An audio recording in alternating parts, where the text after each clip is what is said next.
Hey, it's Joe Farrow with Geek Toolkit, and this is my Dynaframe update video. I've been putting a lot of work in the last 3 months to really make this thing stand out. And so I want to do a demo for you, and then I'll talk about what it is for those that haven't seen it before.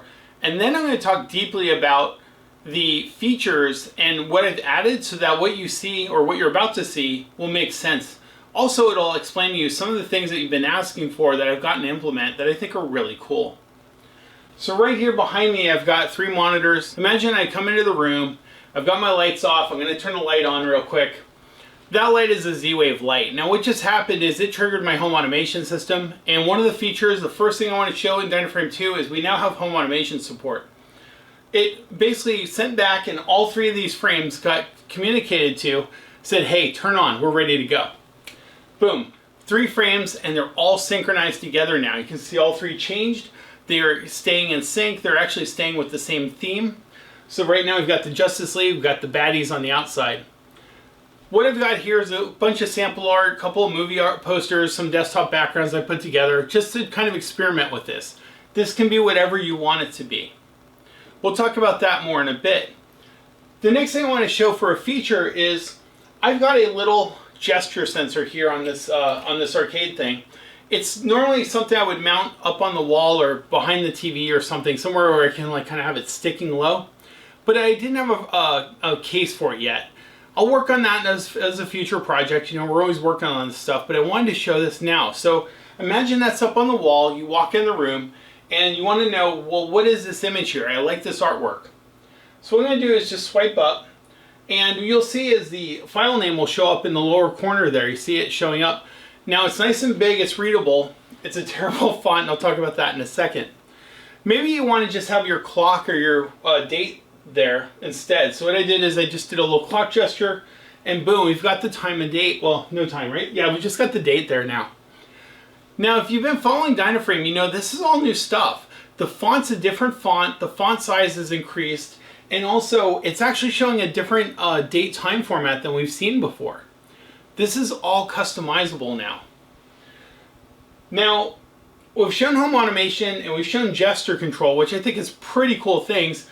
You're also seeing the frame syncing working where it's changing all 3. Now it's 3 Raspberry Pis on 3 different monitors, all working together. The one Raspberry Pi is using networking to tell the other 2 what's going on. Finally, say I want to turn the frames off, but I don't feel like turning them off with the switch here. What I can do is I'm going to do another gesture. And I basically just did a press gesture against the gesture thing, and it told the frames to turn off.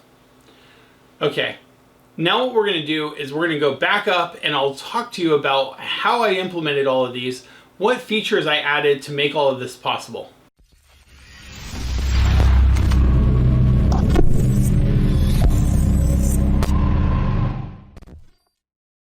Okay, now I'm going to talk about the features in a bit more detail. The first one I want to talk about is folder flexibility. What I mean by that is in the Dynaframe 2, when I first came up with it, you had to use the My Pictures folder on the Raspberry Pi. Now with the new updates, you can use almost any folder you want on the Raspberry Pi, including ones that you bring in via mapping or mounting, anything in the media directory. If you pull something in off your NAS, all of that will work now. You can actually plug in a Thumbdrive and use that folder, so that way you can store your images on a Thumbdrive and go update them. All of that flexibility is there. What I think is really cool though is I didn't just make it so it changes to what folder you want to use. You can use them all at the same time. So if you have folders on your NAS, local on the Raspberry Pi, and on a Thumbdrive, and you want to use all of those at the same time, you can. You can actually choose between them. You can add and remove them however you want to now. It's totally flexible and up to you. The next thing I want to talk about is control. We redid the web UI, and now it's just a lot more flexible, and it has tabs, and one of the tabs is just pure control. You can choose if you want to reboot the Raspberry Pi, if you want to shut it down, if you want to turn the screen on and off. All of that's available now. You can also go forward and backwards or even pause the playlist. Super handy if you see an image that you want to go back to. You can go back a couple, pause the playlist, and bring up the file info bar. The file info bar is something else I want to talk about. That was a bar that you saw brought up at the bottom here. The file info bar is showing the clock or the file name now. The nice thing about it is It's something extensible I can add on to in the future. I can hopefully do some really cool stuff with notifications and so on. But for now, it's just a really nice way to get text up on the screen so that you can have, you know, the date, the clock, whatever you want, or not. You can remove it as well. The IP address is something people would ask about. They're like, hey, the IP address, I want to not have that show because it's could be a potential security issue for a commercial install. I get where you're coming from. I added a timer to it now.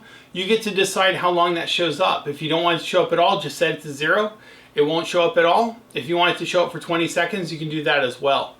You can also bring it up at any time using the I key on the keyboard. So if you have a keyboard plugged in or if you're VNC'd in and want to control it, you can use keyboard keys now to bring stuff up.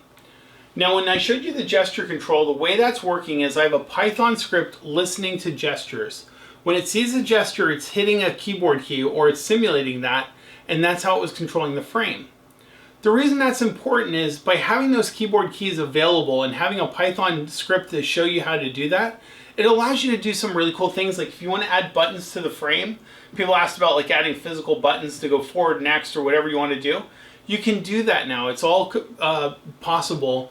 You can add buttons, you can have a gesture sensor, you can even do stuff like have a motion sensor, and then when you walk in the room, have it turn the frame on and off. A lot of the controls are all over HTTP, which means that you can really script it very easily in Python, in C#, in JavaScript, whatever you want. If you send a command to the frame, you can control it. This is also how the home automation is working. The home automation is basically sending HTTP requests to the frame. The way I did the demo here, where you saw them turn on and off with the Z-Wave controlled light switch, is I'm using Node-RED in Home Assistant. Home Assistant looks for a state change. When it sees that the lights are on and they've been on for a second, then it sends an HTTP request to each of the frames and it sends the basically turn on command. When the lights turn off and you see that state change for over a second or so, then it will send the off command and all the frames will drop down.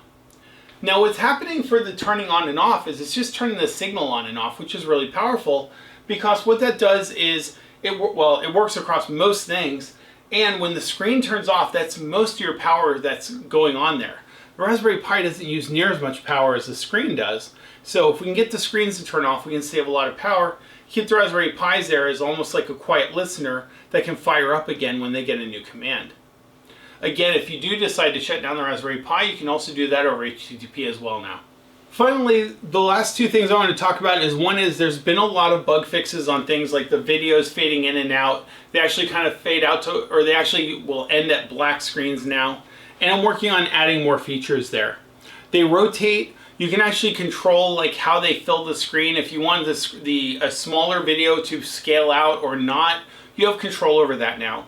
The same with the images. People were asking about, what if I don't want the image to zoom? Because I was zooming everything to the full screen. And my personal artwork that I do stuff up there, I always curate it to be the exact resolutions when I do stuff up there. For others that don't want their images to be scaled, that's okay. You don't have to do that now. You actually have options on scaling yes, no. You can change the aspect ratio if you want or not. So you have a bit more control over how your artwork is shown. Finally, multi-screen sync, what you see going on behind me. You can do this with video. It's just a lot harder to do, and I wasn't quite ready yet. I'm hoping to have my next video when it's ready to show you how to do multi-screen videos, or at least how to create them, and talk a bit about how I created these. The way I did the pictures here where I kind of get them in sync is I mapped it out with grids. I did a grid on all three screens. I drew it out in paint.net, and then I would take the image and place it over that grid, and I would cut it so that the side images would be where I would expect them to be. I would export those as 1080p images for the side screens, and then I would export the middle one as a 1080p image that was scaled a bit larger for the center screen. When I put all that together, everything lined up about as close as I could get it. I'm definitely happy with the end result for me being somebody that's terrible at artwork stuff. So that being said, I think the way I'll mostly use these screens is on the outside screens. I'll have artwork that syncs up. So maybe they'll both show sci-fi, or they'll both show my family images.